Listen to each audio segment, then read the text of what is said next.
بسم اللہ الرحمن الرحیم۔ سورہ لقمان کے بارے میں آپ نے سنا ہوگا۔ حکیم لقمان جو تھے، اللہ تعالیٰ نے ان کو بڑی حکمت عطا فرمائی تھی۔ میں یہ بات اس لیے کر رہا ہوں کہ ہمیں بچوں کی تربیت کے حوالے سے بہت زیادہ فکر کی ضرورت ہے، خاص طور پر ان کی عقیدے کی فکر کرنے کی ضرورت ہے، کیونکہ موجودہ دور میں عقیدے بگڑتے جا رہے ہیں لوگوں کے۔ حضرت لقمان علیہ السلام جب اپنے بیٹے کو نصیحت کر رہے تھے تو وہ چند نصیحتیں اللہ تعالیٰ نے قرآن میں ذکر فرمائی ہے۔ ان میں سب سے پہلی نصیحت جو اللہ تعالیٰ نے ذکر فرمائی ہے قرآن میں،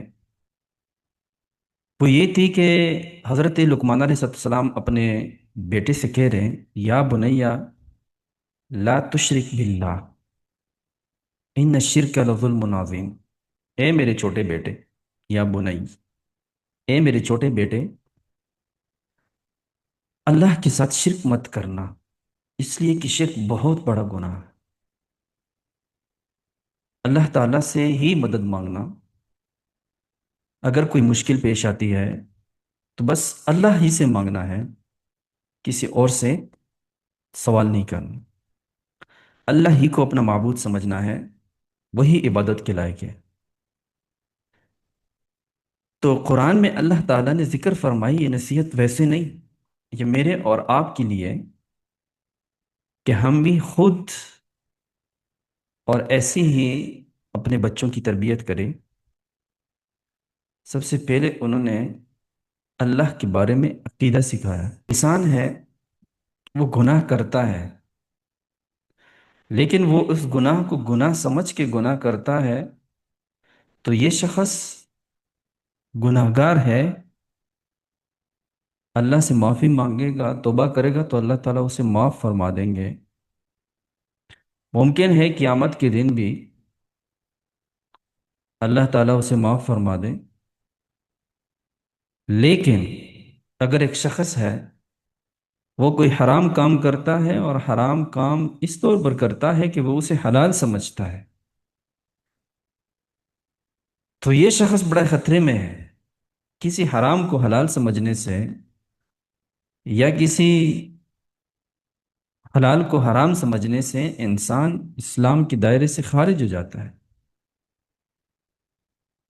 تو یہ بڑا نقصان دہ ہے۔ یہ بندہ اسلام میں رہتا نہیں ہے، کیونکہ اس کا عقیدہ خراب ہو گیا۔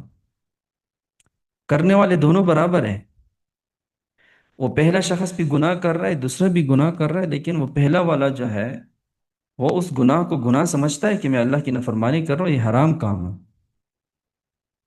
لیکن وہ دوسرا شخص جو اس گناہ کو حلال سمجھ کے کرتا ہے تو یہ زیادہ خطرے میں ہے۔ تو یہ بات ہے کہ عقیدہ ٹھیک ہو تو ایک نہ ایک دن وہ سیدھے راستے پر آ سکتا ہے، لیکن اگر عقیدہ خراب ہو جائے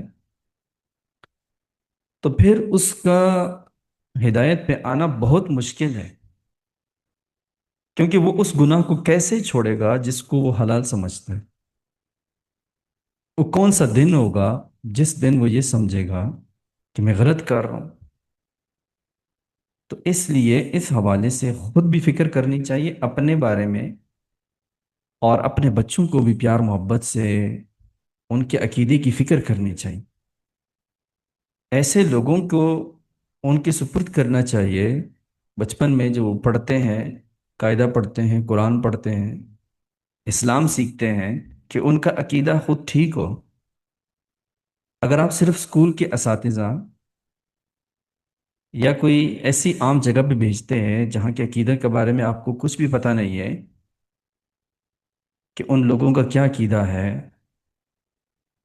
تو آپ کا بچے کے بگڑنے کے آپ خود ذمہ دار ہیں۔